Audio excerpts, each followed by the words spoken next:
A heads up to our audience. Today's episode may not be suitable for all listeners. It contains discussions of self-harm and school violence.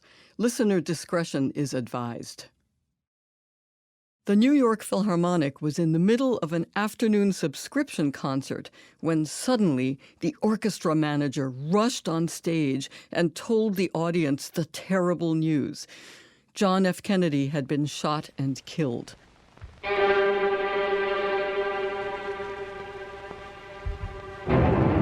The Philharmonic canceled the rest of the concert and sent the audience home.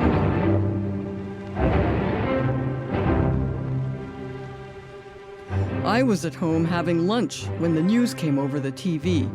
I was only 11, not quite old enough to understand the calamity the grown-ups were experiencing. But I got a hint of it when my father, Leonard Bernstein, came home early from that concert, and he and my mother sat on the edge of their bed together and sobbed.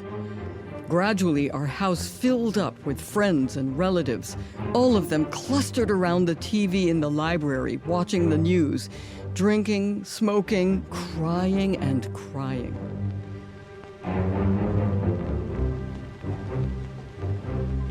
After such an unthinkable episode of violence, and God, we've had many, we feel so helpless, so utterly abandoned by good fortune, abandoned by goodness itself. Over the course of his life, my father's response in such situations was to continue making music. After the Kennedy assassination, he immediately arranged to conduct the Philharmonic 2 days later, on a nationwide live television broadcast.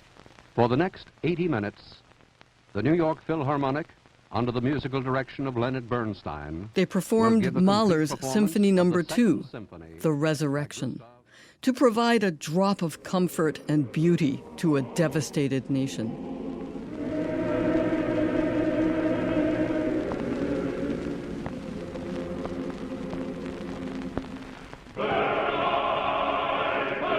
A day later, my father said the words that, I'm sorry to say, get quoted all too often. This will be our reply to violence, to make music more intensely, more beautifully, more devotedly than ever before. While my father's words rose out of Kennedy's death, they also happened to perfectly express the ethos of the New York Philharmonic since its earliest days. I'm Jamie Bernstein, and this is the NY Phil story, Made in New York.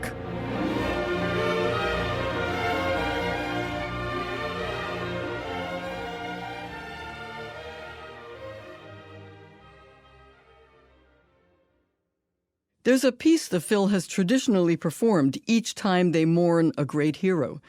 They played it after the deaths of Gershwin and Toscanini.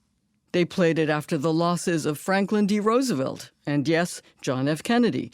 That piece is the noble, somber second movement of Beethoven's Symphony No. 3. Beethoven's Symphony No. 3, known as the Eroica Symphony, was a kind of groundbreaking work, not just in music history, but also in Beethoven's own life. I'm Dr. Erica Berman. I'm the director of the Ira F. Brilliant Center for Beethoven Studies at San Jose State University in California.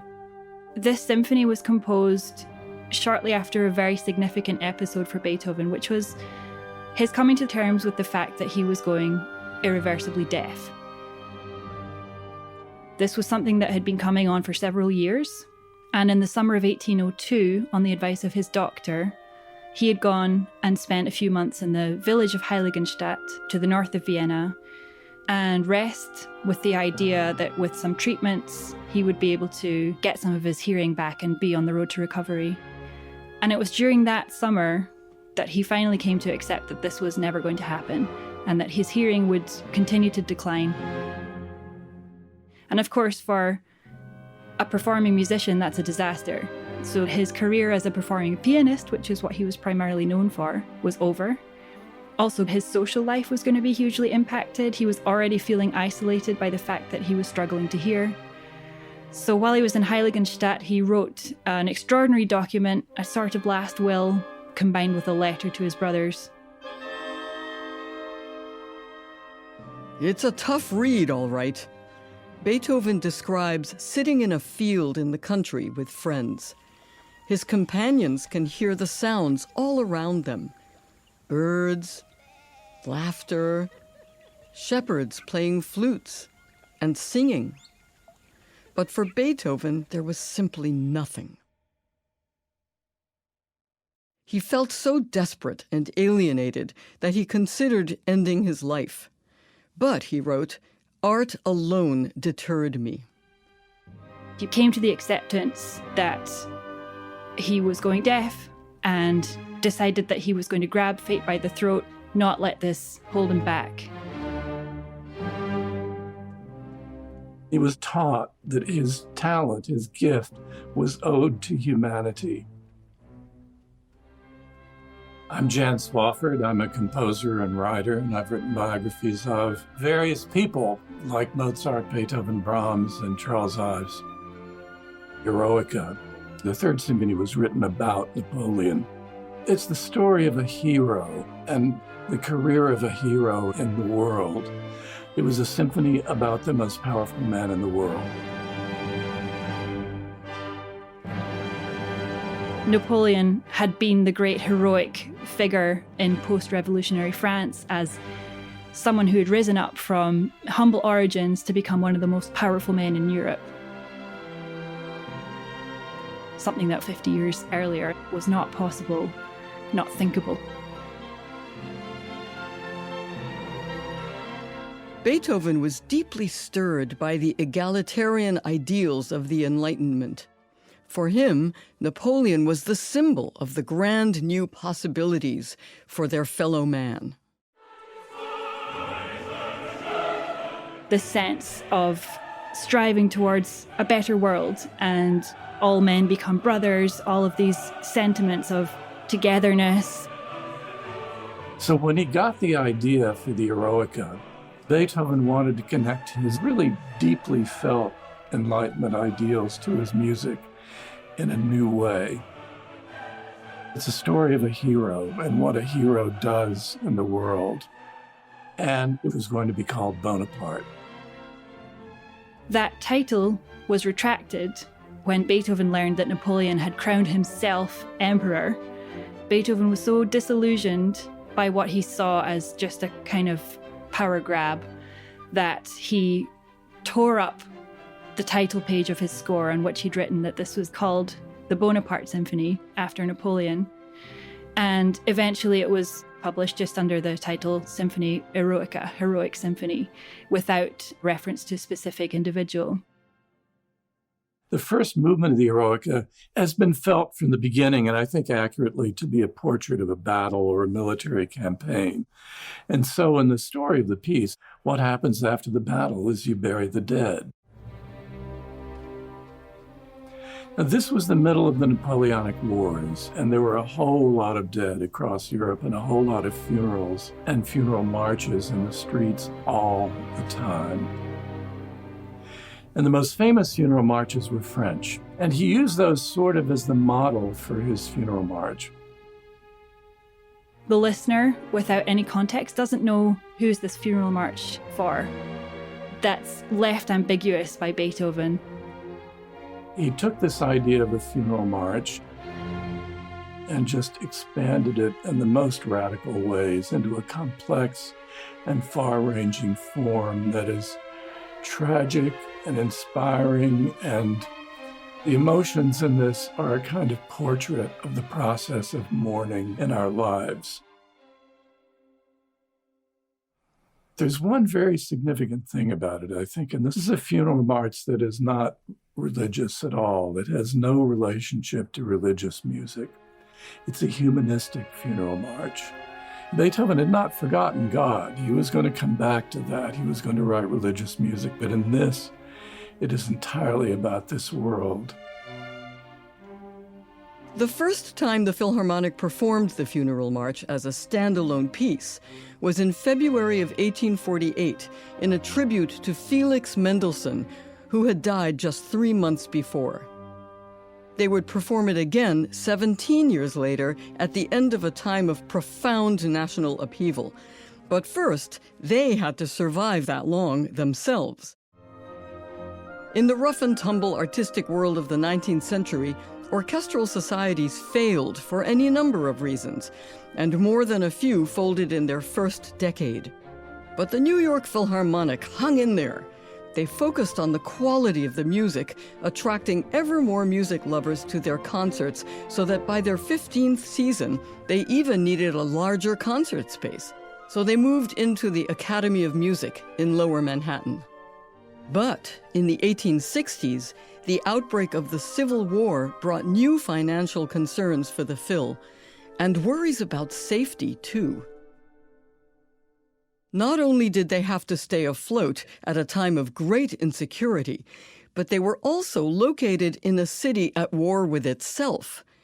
New York was a northern city, but New York's economy was intertwined with the South, and therefore to the South's brutal practice of slavery. New York City is a very fascinating case to study in terms of the Civil War. My name is Greg Young, the co-host of the Bowery Boys New York City History Podcast. It's very obviously a northern city surrounded by Union sympathizing states. But, New York is also a commerce city. It is a city that has so many of its purse strings tied to the South. So because of that, there is a lot of sympathy towards the Southern cause here in New York. That sympathy toward the South was clearly visible in the city's attitudes toward Lincoln. Lincoln was not beloved in New York. I'm Harold Holzer from Hunter College, and I write about Abraham Lincoln. Lincoln visited once as president-elect, and Walt Whitman was trapped in traffic on a trolley of some kind and on the upper deck. So he was outdoors when he saw Lincoln's procession arrive, and he noticed that when Lincoln got out, there was not cheering, not booing, just sort of a deathly silence. And he thought if someone had a knife here, it would not be surprising if someone tried to attack him here.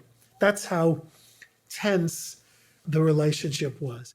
Wealthy New Yorkers, with their financial ties to the business of slavery, certainly had their reasons to dislike Lincoln. But New York's poorest residents had their reasons, too. They certainly didn't like him in the middle of the war when the military draft was imposed because rich people could buy themselves out of the service. And of course, many people who were less wealthy couldn't do that. Hence the expression, a rich man's war and a poor man's fight. So you had really an incredible divide here in New York. And all of that came to a head in July of 1863. The city literally erupted for several days. All of which led to death and destruction and anti-black activities and lynchings. They were called the draft riots, and they were taking place practically on the New York Philharmonic's doorstep. Just a few blocks away, Union troops armed with cannons were confronting rioters. It was one of the most violent incidents in New York City history.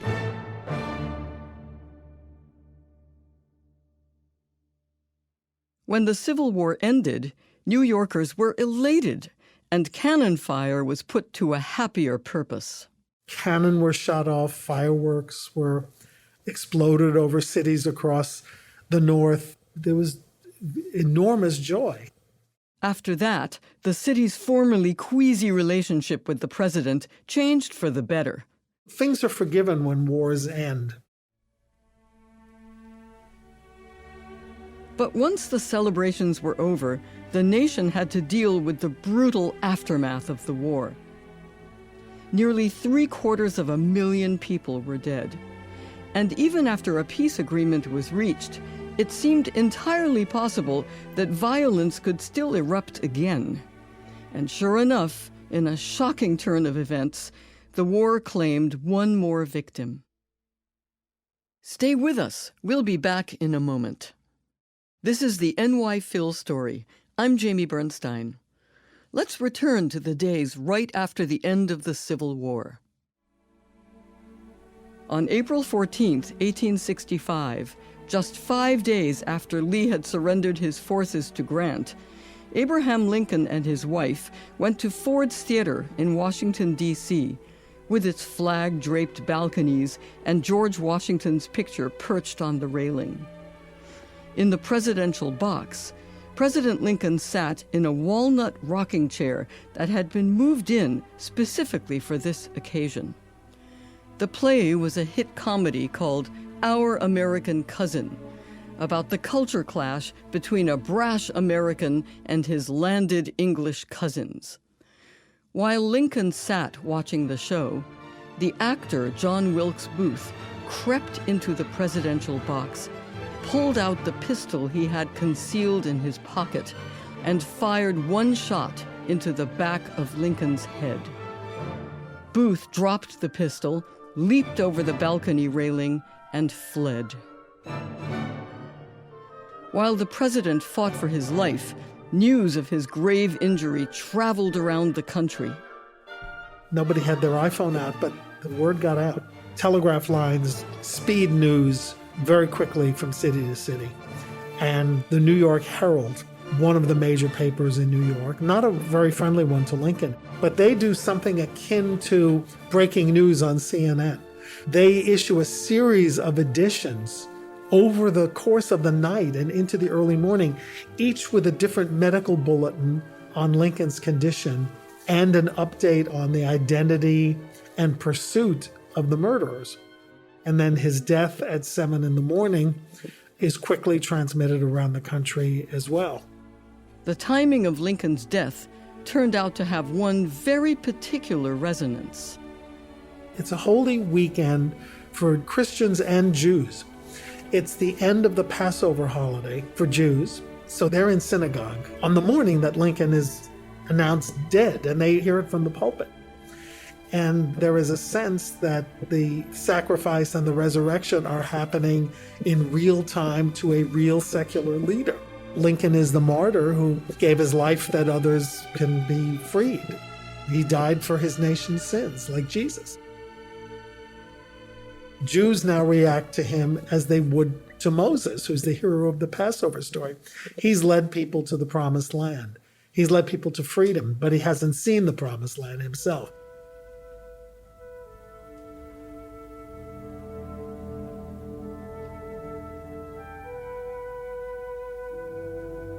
The day Lincoln's death was announced, businesses in the city were closed and crowds gathered. Walt Whitman traveled to Manhattan from Brooklyn, and he wrote of what he saw. All Broadway is black with mourning. The facades of the houses are festooned with black. Great flags with wide and heavy fringes of dead black give a pensive effect. Toward noon, the sky darkened, and it began to rain.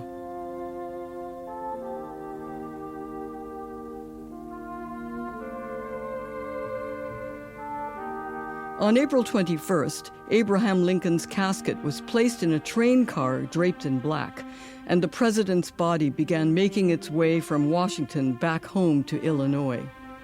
The funeral train would stop in 10 cities along the way, each of which would pay their respects to Lincoln.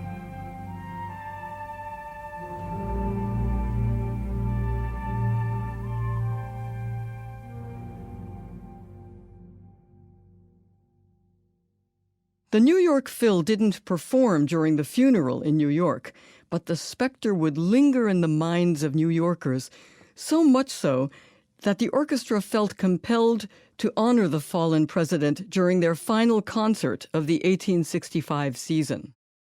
The program had originally included the entirety of Beethoven's Ninth Symphony, but the orchestra members universally felt that the last movement, the Ode to Joy, was not appropriate for this moment. So the Philharmonic decided to cut that movement and add a different Beethoven composition to the beginning of the concert, They chose, of course, the funeral march from the Eroica. The funeral march starts with great gravity. It sort of conjures up the world of a military parade.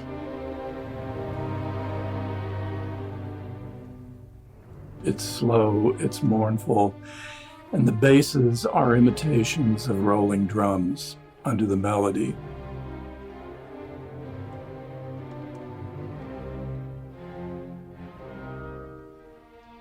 This is something that obviously evokes a grand procession. This is obviously a public figure. This is something that involves collective mourning. Not just great sadness, but also great tragedy and a sense of a kind of fateful death.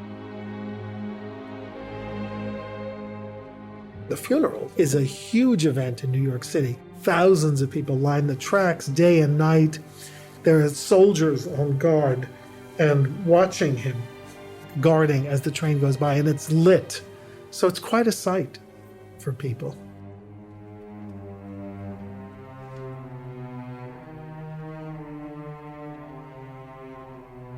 Then there's a middle section of the piece, this very stately fugue that grows and grows.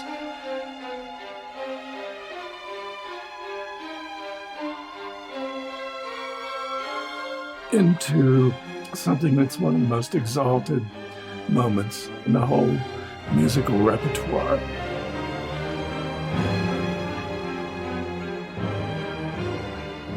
This fugue is, for a lot of people, I think, one of the reasons they became a musician, and that's certainly true of me. It seems somehow to be a distillation of human aspiration and nobility.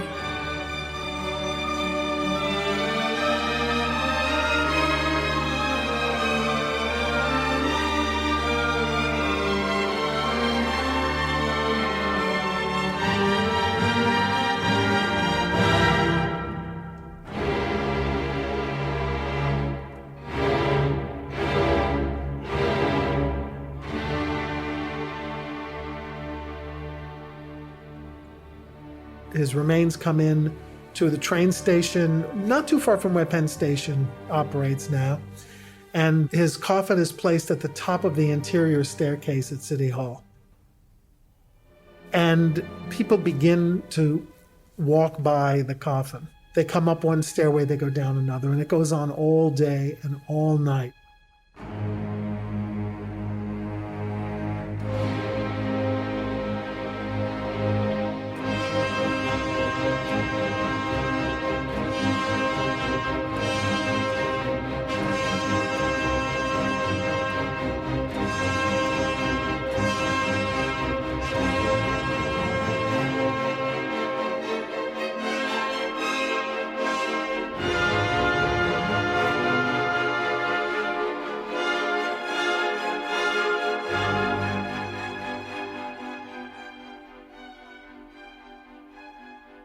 At the very end, the music kind of dissolves. So the melody that we heard at the beginning, we hear in little fragments, and that's almost like the depth of feeling has become so overwhelming that the melody just has to dissolve rather than come to a stop.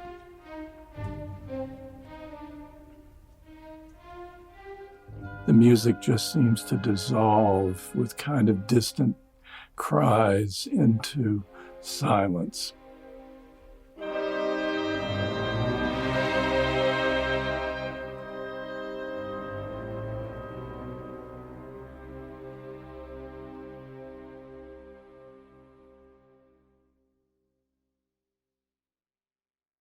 On April 29, 1865, the New York Philharmonic performed the last concert of their 23rd season at the Academy of Music.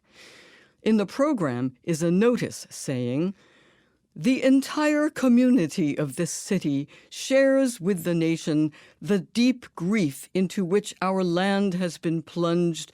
While thus sorrowing, it has been thought a fitting tribute to our departed head to prefix to the program of the concert the funeral march from Beethoven's Third Symphony, which was expressly composed for the occasion of the death of a great hero. Which leads us now to wonder, which particular hero might Beethoven have been commemorating, since he had so vigorously erased Bonaparte's name from the title page of his symphony? I think the fact that Beethoven didn't put a name on the symphony as it was finally published means that it doesn't have to be a particular figure. Ultimately, he left that up to the listener's imagination, so that you kind of have to work. You're thinking about this incredible funeral march, but it's making you reflect on the nature of heroism generally. What does it mean to be a hero?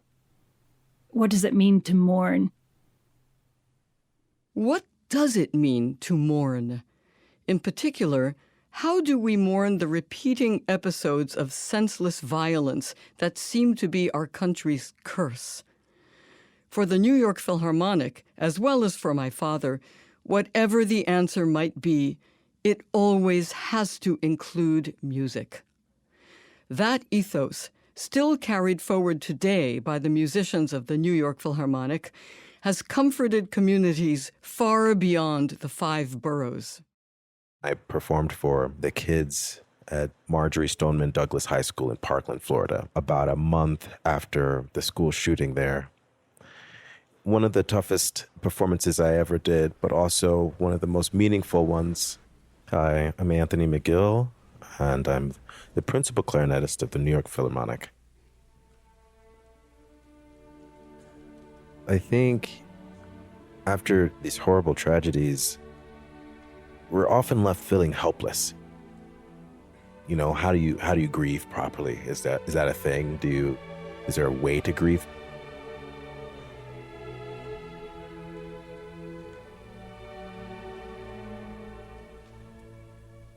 I'm Alex Kaminsky, Director of Bands at Vandercook College of Music here in Chicago, Illinois.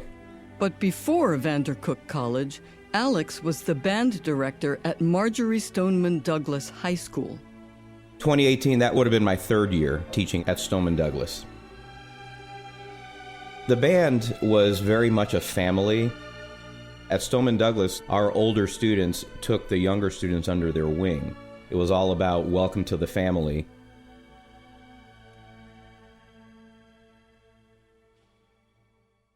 The day of the shooting, we lost 2 freshmen, 2 of our kids, and that hit them hard. Those 2 students were Alex Schachter and Gina Montalto. After the shooting, the school closed down. Alex Kaminsky and his son, a freshman at Marjory Stoneman Douglas, went home together, trying to process the trauma they had just experienced.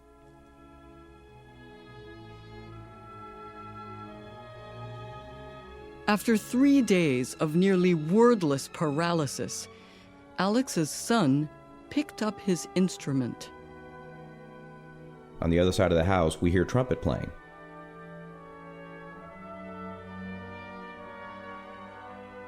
And my wife and I look at each other, and it was the first time we smiled in like 3 days.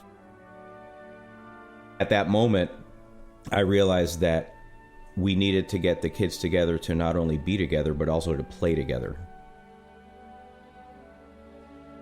With the school still closed, Alex reconvened his band at a nearby middle school. Together for the first time since the shooting, Alex spoke to his students. I told them before we played it, I said, just allow whatever emotions you have inside of you to come through in your playing. So we played through it, and there was something different coming out of those kids when they played that piece.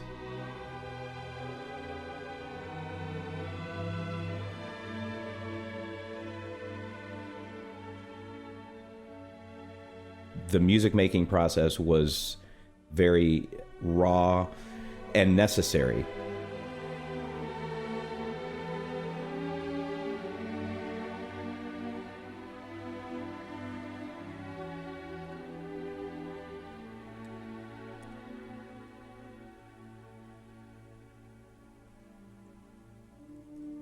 These kids loved music, you know. In the midst of all this loss, Alex had some urgent decisions to make. Before the shooting, the band had been chosen to play at Carnegie Hall for a band festival. But in the face of so much trauma, how could he ask the students to travel away from their families?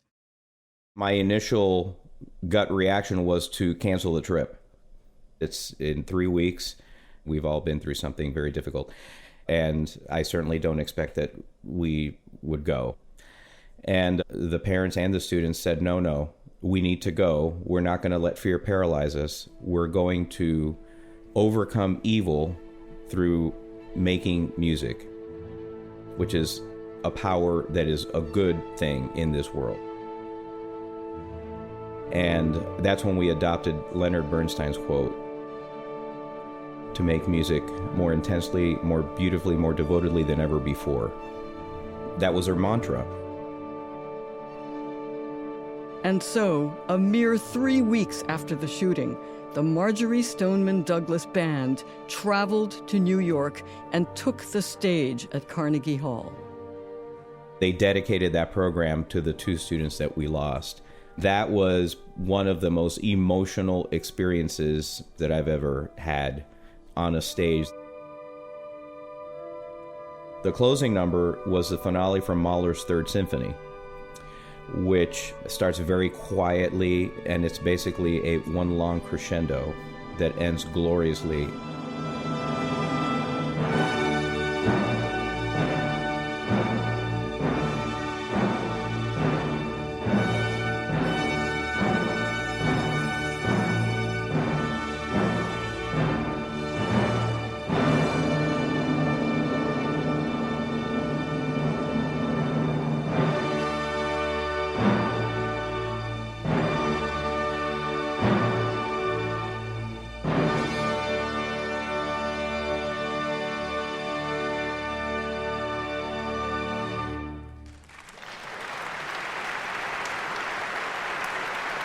There wasn't a dry eye in the house. As the hall absorbed the final notes, the audience rose to its feet, and the fervent applause rolled on and on and on. In fact, it lasted for a full 4 minutes. When you go to New York, you can't not go to the New York Phil if you're instrumental musicians. At intermission, they asked all of us to go to the green room, and in walk all the principal players of New York Phil. The students made an instant connection with the Philharmonic principal players and invited 2 of them down to Florida to play a concert with their band. Hi, I'm Joseph Alessi. I'm the principal trombone of the New York Philharmonic. Alex Schachter was the trombone student who passed away, and the family, I believe, asked if I could come. And my wife and I got plane reservations that same day. It's a little overwhelming to take that invitation and say, wow, what can we do? You know, but then we realized that they wanted to hear our music. They wanted to have us work with the band members. They wanted the music to help find some closure.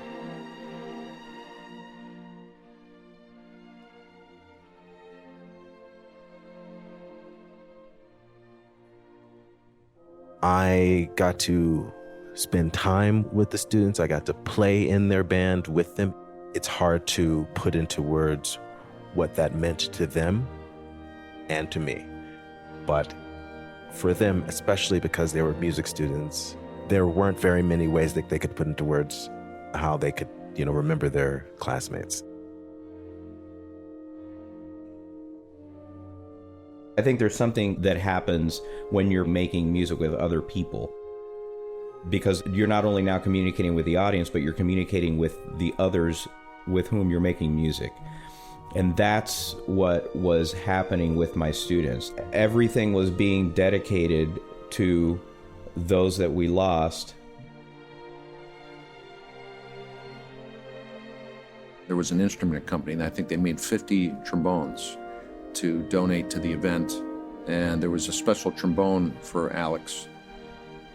that was engraved for him, and it was sitting on a chair during the concert.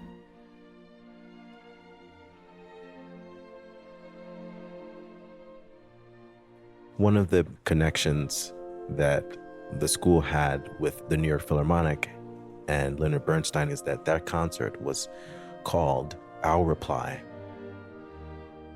Our reply, to violence and to war, all of those things is music. That was their reply to this. Those students also felt that that was the only thing they could do in that moment.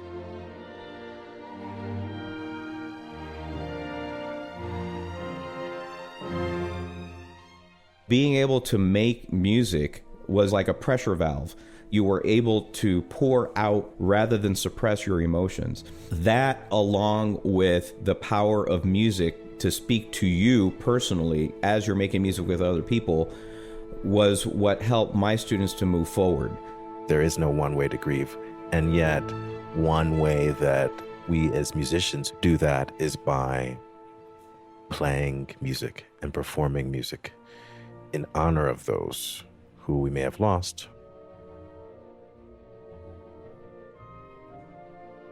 And it's a really powerful way of sending a message of community. It can be a gift for an orchestra and an ensemble to give out to the world. Like, we're here with you. That's what music can do.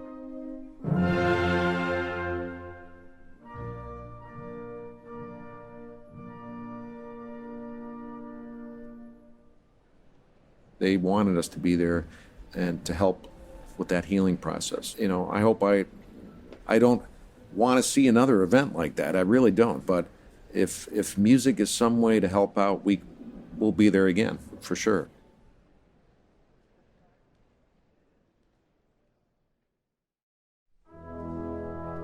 Coming next week on the NY Phil Story, the New World Symphony in North Korea. It's really unbelievable when you think about it, how many pieces the Philharmonic has premiered and how a lot of these works happen to be some of the most alive pieces in the classical repertoire, I think.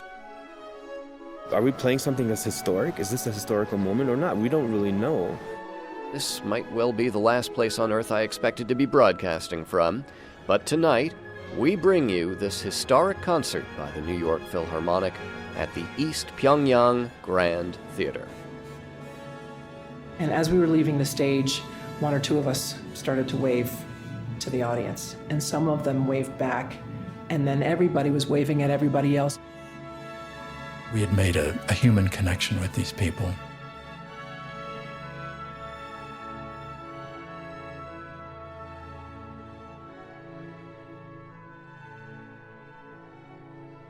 If you or someone you know is considering suicide or self-harm, please get help. The National Suicide Prevention Lifeline is 988. You can also find national and international resources on our website at nyphilstory.com.